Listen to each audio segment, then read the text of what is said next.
दोपहर का समय होता है। सभी गांव के लोग अपने काम निपटाकर अपने घरों में आराम कर रहे थे। उनमें से एक घर सुनैना का भी था। सुनैना सारे काम खत्म करने के बाद अपने कमरे में आराम से लेटी होती है। आज जाकर मुझे थोड़ा सा आराम मिलेगा। सुनैना जैसे ही अपने कमरे में बिस्तर पर लेटती है, उसके घर के दरवाजे पर दस्तक होती है। ओह, अब कौन आ गया? मेरी तो जिंदगी ही खराब है। सुनैना जैसे ही घर का दरवाजा खोलती है, दरवाजे पर उसकी 5 नंद खड़ी होती हैं। अरे भाभी जी, दरवाजा खोलने में इतना टाइम कौन लगाता है? अब हटो सामने से, हमें अंदर आने दो, बाहर बहुत गर्मी हो रही है।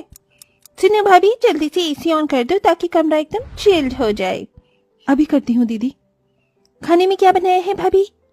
खाने में तो कुछ भी नहीं बनाया। बहुत अच्छी बात है। एक काम करो भाभी, हमारे खाने के लिए पनीर की सब्जी और रोटी बना लो, और थोड़ी सी चावल और रायता भी बना लेना। अच्छा, अभी बनाती हूँ। सुनैना रसोई में जाती है और खाना बनाना शुरू कर देती है।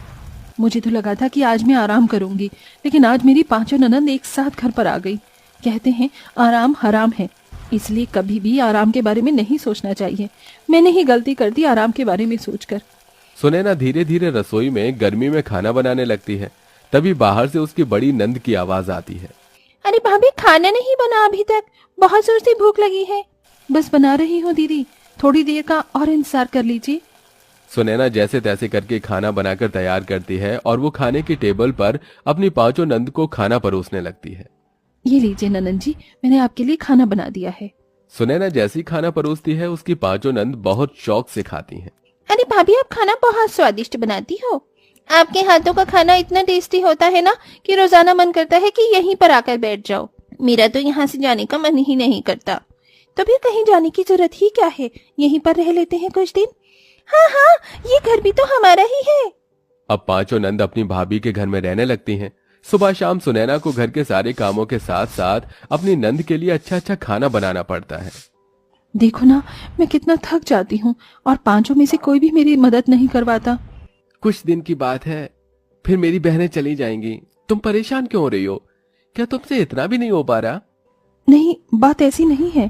तो फिर कैसी बात है? क्या तुम्हें मेरी बहनों का घर पर आना पसंद नहीं है? नहीं नहीं, मेरे कहने का ये मतलब नहीं है। खैर छोड़िए, आपसे कुछ कहना ही बेकार है। एक तो गर्मी इतनी ज्यादा थी, ऊपर से सुनैना को गर्मी में घर के सारे काम भी करने पड़ते हैं और फिर सुबह शाम का खाना भी उसे अकेले ही बनाना पड़ता है। अपने पति और 5 नंद का खाना बना बनाकर सुनैना बहुत ज्यादा थक जाती है। हे भगवान, मेरी जिंदगी में सुख का कोई दिन नहीं लिखा क्या? यहाँ मैं अकेले खाना बना रही हूँ, वहाँ 5 ननद खाने का इंतजार कर रही हैं और चिल्ला रही हैं। क्या हो गया है? तुमने अभी तक खाना नहीं बनाया है? बहुत जोरों से भूख लगी है हम लोगों को। अगर तुमसे खाना नहीं बनाया जाता तो हमें बता दो। क्या हम 5 तुम्हारे ऊपर बोझ है? नहीं दीदी, आप ये कैसी बातें कर रही हो? आप मेरे ऊपर भला बोझ कैसे हो सकती हो? आप तो मेरी 5 ननद हो। बस थोड़ा सा समय दीजिए, अभी बनाकर ला रही हूँ सबके लिए खाना। सुनैना खाना बनाकर फिर से टेबल पर लगा देती है और इस बीच 5 नंद उसे किसी न किसी चीज के लिए परेशान करने लगती हैं। अरे भाभी, थोड़ा सा अचार तो लाना। ला रही हूँ, अभी रुक जाओ।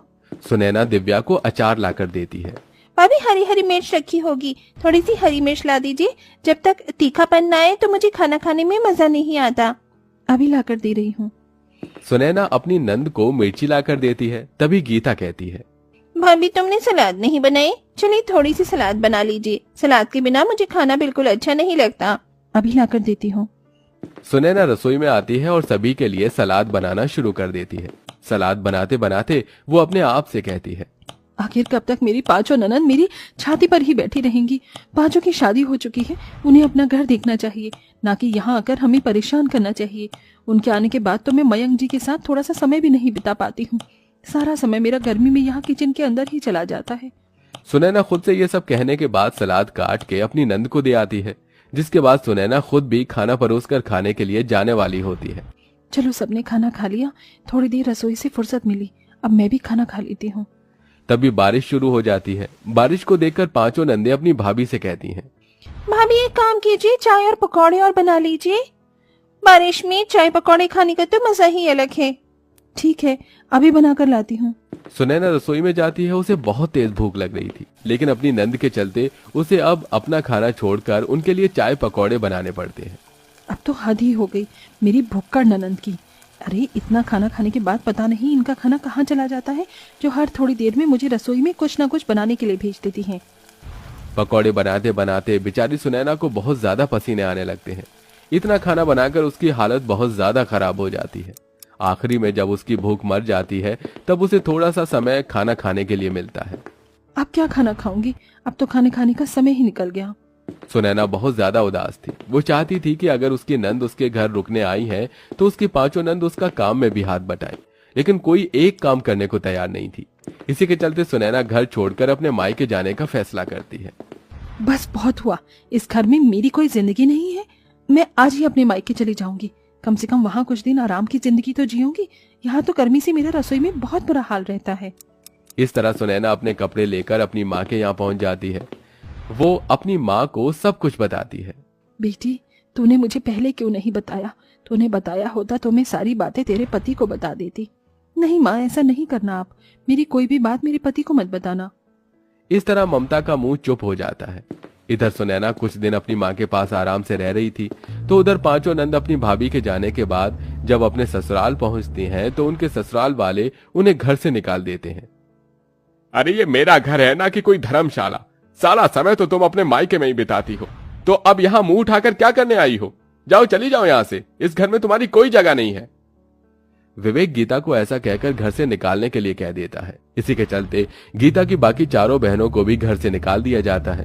वो पांचों वापस अपने भाई के घर लौट आती हैं। ये सब हमारी ही गलती है। खैर अब क्या कर सकते हैं, अब हम पांचों यहीं अपने भाई के घर में ही रहेंगे। इस तरह पांचों नंद अब अपने भाई के घर में रहने लगती हैं और साथ में उन्हें घर के सारे काम भी करने पड़ते हैं। खाना भी बनाना पड़ता है। इतने सारे काम अकेले करते हुए उन्हें समझ आता है कि उनकी भाभी घर से अपने मायके क्यों गई हैं। हमारी वजह से ही हमारी भाभी अपने मायके चली गई। हमने उन्हें बहुत परेशान किया, अपनी हर एक फरमाइश उन्हें बताई। ये बेचारी इतनी गर्मी में काम करके कितना थक जाती होंगी। हाँ कृतिका, तुमने बिल्कुल सही कहा। अब हमें अपनी भाभी को वापस लेकर आना होगा। पांचों नंद अपनी भाभी के मायके जाकर उनसे माफी मांगती हैं। हमें माफ कर दो भाभी जी, हमसे बहुत बड़ी गलती हो गई। हमें आपके बारे में थोड़ा बहुत तो सोचना चाहिए था, लेकिन हमने जरा भी नहीं सोचा। आज के बाद हम ऐसा कभी नहीं करेंगे। ऊपर से हमारे पतियों ने हम पांचों को घर से भी निकाल दिया। ये क्या बोल रही हो तुम पांचों? ऐसा कैसे हो सकता है कि तुम्हें तुम्हारे ससुराल वाले निकाल दे? भाभी, ये सब हमारी ही गलती है। हमें थोड़ा ध्यान देना चाहिए था, लेकिन हमने कोई ध्यान ही नहीं दिया। आज के बाद जब तक हम यहाँ पर हैं और यहाँ जब भी हम आएंगे तो हम आपका मिल बांट कर काम करवाएंगे। इस तरह पांचों नंद अपनी भाभी से वादा करती हैं और उन्हें खुशी खुशी वापस घर ले आती हैं। उसके बाद सुनैना उन पांचों के घर उनके ससुराल वालों से बात करती हैं और उन्हें उनके ससुराल खुशी खुशी भेज देती हैं।